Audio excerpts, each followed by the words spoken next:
வணக்கம். சன்ரைஸ் நேரத்திற்கான இலங்கை செய்திகள் இணையவள தொகுப்புடன் வாசிப்பது புஷ்பகலா பிரபாகரன். நடைமுறைக்கு வர உள்ள கடுமையான சட்டம்.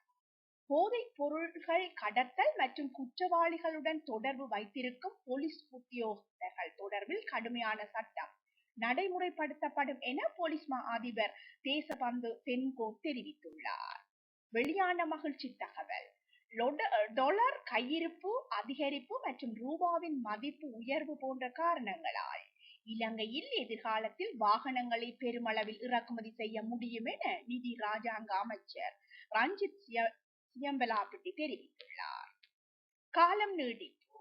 2024 ஆண்டுக்கான வரவு செலவு திட்ட அறிக்கைக்கு அமைய அறிமுகப்படுத்தப்பட்ட வரி அடையாள எண் அதாவது TIN பெறும் திட்டத்தை நடைமுறைப்படுத்தும் செயற்திட்டம் ஒத்திவைக்கப்பட்டுள்ளது. வரி அடையாள எண்ணை பெறுவதற்கு பொதுமக்களுக்கு சிறிது கால அவகாசம் தேவை என்பதை அரசாங்கம் உணர்ந்ததன் காரணமாக இந்த நடவடிக்கை எடுக்கப்பட்டுள்ளதாக தெரிய வந்துள்ளது.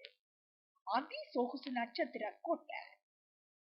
கொழும்பு காலி முகத்திடலில் கட்டப்பட்டுள்ள ITC ரத்தினதீப எனும் மாபெரும் அதி சொகுசு நட்சத்திர ஹோட்டல் திறக்கப்பட்டுள்ளது. இந்த நட்சத்திர ஹோட்டலுக்கு எதிர்வரும் 25ஆம் தேதி திறக்கப்பட உள்ளதாகவும் அறிவிக்கப்பட்டுள்ளது. போலி இணையதளங்கள் நீக்கம்.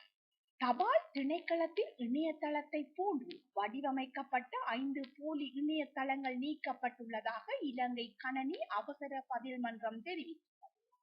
இந்த இணையதளங்களில் சுமார் 35 பண மோசடி சம்பவங்கள் பதிவாகியுள்ளதாக அதன் சிரேஷ்ட தகவல் பாதுகாப்பு பொறியியலாளர் சாருக தமுனோ போல தெரிவித்துள்ளார். லாபம் மீட்டும் அரசாங்கம். எரிபொருளின் மூலம் அரசாங்கம் பாரிய லாபத்தை ஈட்டி வருவதாக ஐக்கிய குடியரசு முன்னணியின் தலைவரும் நாடாளுமன்ற உறுப்பினருமான பாட்டிலி சம்பிக்க ரணவக்க தெரிவித்துள்ளார். மாட்டுப்பண்ணை.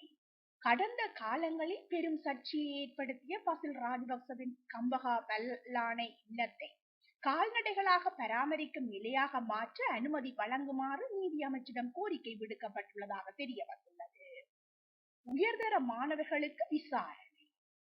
இம்முறை உயர்தர பரீட்சைக்கு தோற்றிய திருகோணமலை சாகிரா கல்லூரி மாணவிகள் 70 பேரை பரீட்சை தொடர்பான விசாரணைக்கு கொழும்புக்கு வருமாறு பரீட்சை ஆணையாளரால் அறிவிக்கப்பட்டிருந்தது.